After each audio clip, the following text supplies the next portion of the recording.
Subscribe कीजिए the perfect classes channel को और बेल आइकन को दबाइए लेटेस्ट वीडियो सबसे पहले देखने के लिए।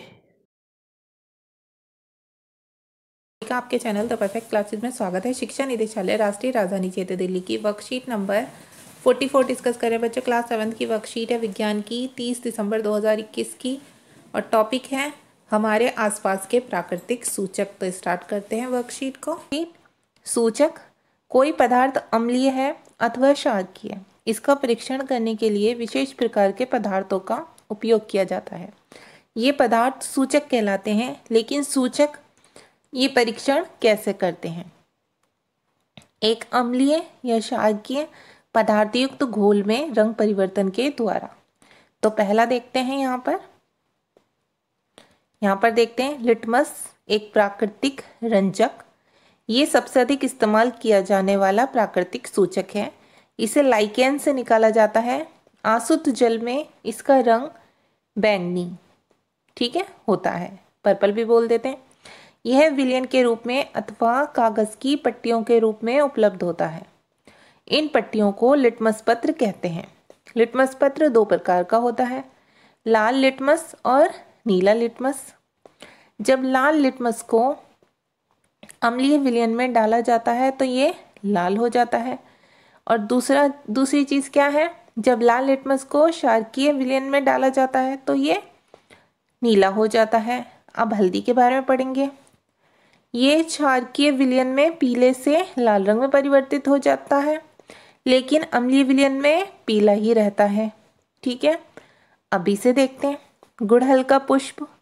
गुड़हल के पुष्प का सूचक अम्लीय विलयनों को गहरा गुलाबी और क्षारकीय विलयनों को हरा कर देता है। बच्चों, अब आगे देखते हैं प्राकृतिक सूचक।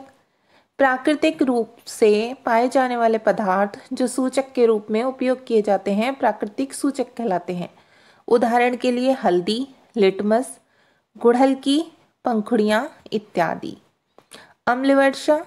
वर्षा जल अम्लीय इसलिए हो जाता है क्योंकि कार्बन डाइऑक्साइड, सल्फर डाइऑक्साइड और नाइट्रोजन डाइऑक्साइड जैसी प्रदूषक गैसें जो वायु में मुक्त होती हैं वर्षा जल में घुलकर क्रमशः कार्बनिक अम्ल, सल्फ्यूरिक अम्ल और नाइट्रिक अम्ल बनाती हैं। अम्ल वर्षा भवनों, ऐतिहासिक स्मारकों, पौधों और जंतुओं को क्षति पहुंचा सकती है। अब क्वेश्चन आंसर देख लेते हैं बच्चों। तो क्वेश्चन नंबर 1 है प्राकृतिक सूचक किसे कहते हैं। तो इसका आंसर यहीं से लिखेंगे। आप हेडिंग डालेंगे प्राकृतिक सूचक और फिर लिखेंगे प्राकृतिक रूप से पाए जाने वाले पदार्थ जो सूचक के रूप में उपयोग किए जाते हैं प्राकृतिक सूचक कहलाते हैं। बस इतना ही पूछा है आपसे, इतना लिख दीजिए। चाहे तो आप उदाहरण दे सकते हैं। उदाहरण के लिए हल्दी, लिटमस, गुड़हल की पंखुड़ियाँ इत्यादि, लेकिन आप इतना ही लिख दीजिए।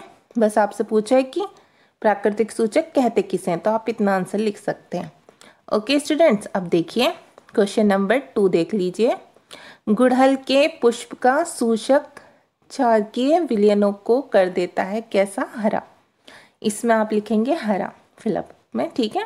सेकंड में क्षारकीय विलयन में हल्दी का रंग में परिवर्तित हो जाता है। किसमें? पीले से लाल। यहाँ पर पीला लिखेंगे, पीले से। सेकंड इसमें क्या लिखेंगे? लाल। अब क्वेश्चन नंबर 3 है, आप अम्लीय विलयन एवं क्षारकीय विलयन में लाल लिटमस पत्र पर क्या परिवर्तन देखेंगे? तो इसका आंसर आप यहाँ से लिखेंगे। यहाँ से लिखना शुरू करेंगे। लाल यहाँ से। लिटमस पत्र दो प्रकार का होता है, लाल लिटमस और नीला लिटमस। फर्स्ट पॉइंट डाल के लिखेंगे। जब नीला लिटमस को अम्लीय विलयन में डाला जाता है तो ये लाल हो जाता है। दूसरा पॉइंट लिखेंगे, जब लाल लिटमस को क्षारकीय विलयन में डाला जाता है तो ये नीला हो जाता है। ये इसका आंसर है। आप यहाँ से यहाँ तक लिख लेंगे। अब लास्ट का रह गया ये भी फिलअप है। क्वेश्चन नंबर 4, 3 ब्लैंक्स दिए हुए हैं। यहाँ कोमा है और फिर बता हुआ अम्ल वर्षा के लिए 3 मुख्य उत्तरदायी गैसें हैं। तो 3 गैसों के नाम लिखने थे। एक लिख देंगे आप कार्बन डाइऑक्साइड, इस वाले में। दूसरे में लिख देंगे सल्फर डाइऑक्साइड, तीसरे में लिख देंगे नाइट्रोजन डाइऑक्साइड। तो ये आपकी वर्कशीट सॉल्व हो गई स्टूडेंट्स। अगर आपको मेरी वीडियो पसंद आई है तो प्लीज़ मेरी वीडियो को लाइक कीजिए, शेयर कीजिए, हमारे चैनल को सब्सक्राइब कीजिए। Thanks for watching.